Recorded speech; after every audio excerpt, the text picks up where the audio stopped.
Morocco के तांगियर शहर में एक अनोखा दृश्य देखने को मिला है। एक छोटा बच्चा हाथ में माइक लिए हजारों लोगों के सामने खड़ा होकर बड़े बड़े इंटरनेशनल ब्रांड्स के नाम पुकार रहा है। Coca Cola, Pepsi, KitKat, Ariel, जैसे ही वो इन नामों का उच्चारण करता है, पूरी भीड़ एक साथ चिल्लाती है, काती काती, यानी बहिष्कार करो। ये कोई साधारण विरोध प्रदर्शन नहीं है, ये BDS मूवमेंट का हिस्सा है। Boycott, divestment, sanctions. लेकिन सवाल ये है कि आखिर क्यों एक छोटा बच्चा इन बड़ी कंपनियों के खिलाफ आवाज उठा रहा है?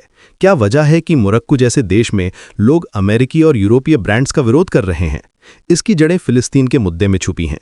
प्रदर्शनकारियों का मानना है कि ये कंपनियां प्रत्यक्ष या अप्रत्यक्ष रूप से इजरायली गवर्नमेंट या उसकी पॉलिसीज का समर्थन करती हैं। उनके लिए ये सिर्फ बिजनेस की बात नहीं है, बल्कि मॉरल रिस्पॉन्सिबिलिटी का सवाल है। जब वो कोका कोला का बहिष्कार करते हैं तो वो एक्चुअली फिलिस्तीनी लोगों के साथ अपनी सॉलिडेरिटी दिखा रहे हैं। लेकिन यहाँ एक इंटरेस्टिंग पैराडॉक्स है। जब आप किसी इंटरनेशनल ब्रांड का बॉयकॉट करते हैं तो आप सिर्फ उस कंपनी को नुकसान नहीं पहुंचा रहे, लोकल डिस्ट्रीब्यूटर्स, रिटेलर्स और वर्कर्स भी इसका शिकार होते हैं।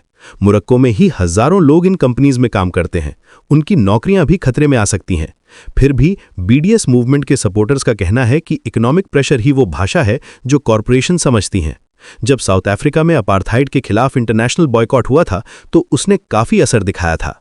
आज भी यही स्ट्रैटेजी अपनाई जा रही है। इस पूरे मामले में सबसे स्ट्राइकिंग बात यह है कि एक छोटा बच्चा इस मूवमेंट का चेहरा बन गया है।